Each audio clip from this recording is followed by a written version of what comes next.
Rule number 9, one of my favorite rules and also one of them that makes me want to just choke salespeople sometimes, network marketers. Again, we talk too much. We need to learn how to shut up.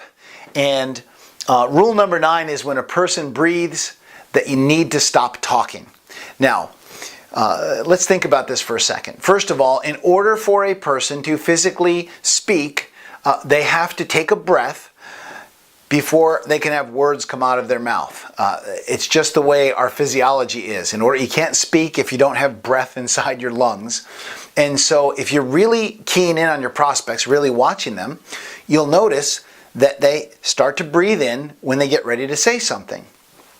I have seen network marketers, I've seen salespeople in a sales interaction, in a sharing interaction where the network marketer is speaking, talking. The prospect then says, as if they're getting ready to say something, and the network marketer continues talking, vomiting, puking on them. Our stuff is so great. I love it so much. It's changed my life. And the prospect says, they're getting ready to say something, and the network marketer keeps on speaking, keeps on talking, and does not pick up on the clue that the prospect wants to say something.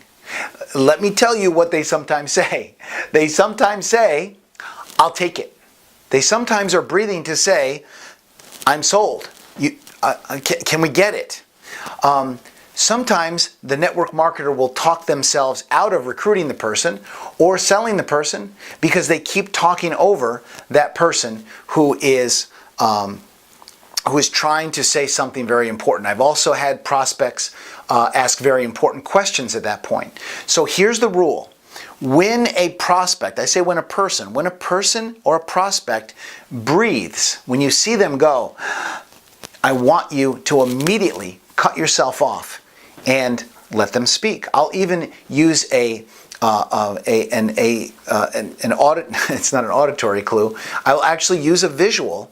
And as I'll see the person will say, like they want to interrupt me, I will stop and I'll say, go ahead. What did you want to say? If they're breathing while I'm talking, they've got something important to say. A good listener would want to hear it. Again, we have to stop being I-centered. We have to stop being thinking that what we're saying is so important. I have seen so many network marketers talk themselves right out of a sale, talk themselves right out of a recruit by not taking this kind of a cue. Do not interrupt people when they're talking. Do not step over them. Do not think that what you have to say is more important than your prospect. You don't. You don't have anything more important to say. A good listener lets them dump everything that they need to dump and looks for the verbal and the nonverbal cues, and that is a huge visual to see a person go,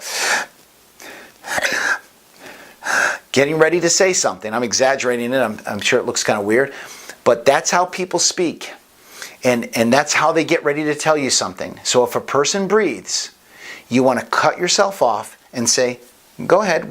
And now you all know what I'm talking about. You've been there. You've had it happen to you where you keep trying to jump in and say something and the person is not recognizing that you want to jump in and say something. You need to reverse that. And as a good network marketer, someone who's going to achieve rank in your company, someone who's going to be a very professional listener and get promoted and get volume and make a lot of money in your business, you need to be respectful of people. And by the way, many, many times that prospect will ask a tremendous question. They will offer information that you need to close the deal, or they will actually close it themselves. I can't tell you how many times I've said to somebody, I see them breathe, and I say, go ahead, what were you going to say? And they say, this sounds really great. How soon can we take delivery? How soon can you make the installation? How soon can we sign up? I mean, dozens, if not hundreds of times have I seen it. When a person breathes, you want to stop talking and let them give you the information. Don't miss the cue. Give them a little signal. Say, go ahead, it's fine. You had something to say? 90% of the time, it will be something that will help you to close the sale. Remember rule number 9.